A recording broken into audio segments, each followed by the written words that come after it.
Federal Bureau of Prisons reports a former state representative is still not in their custody.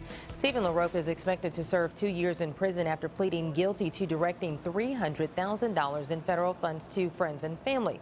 LaRoque is supposed to be currently serving out his sentence, but WNCT's Brandon Goldner found out he is not yet reported to federal prison. So Brandon, where is Stephen LaRoque? Well, Angela, we don't know. I've actually traveled up and down eastern North Carolina trying to find that answer. What we do know is LaRoque was supposed to turn himself in by noon Friday, but the U.S. Marshal's Office and Federal Bureau of Prisons confirmed LaRoque is still listed as not in custody. I spoke to LaRoque's attorney, Keith Williams, this afternoon. He would not comment on his client's whereabouts. I then went to the house listed in LaRoque's voter registration. No one answered the front door, so I went to the back door. Listen to what happened.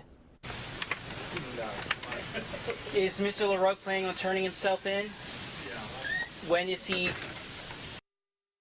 We heard a man opened the door, started closing it as soon as he saw my microphone. When I asked whether LaRoque will turn himself in, he muttered yes while shaking his head and closed the door. Now to review, here's a timeline up to this moment. On July 8th, LaRoque was sentenced to 2 years in prison. On July 21st, U.S. District Judge Malcolm Howard granted LaRoque's motion to serve out his time at the federal prison complex in Butner. He was supposed to turn himself in Friday, August 7th by noon. Today, he's still listed as not in custody.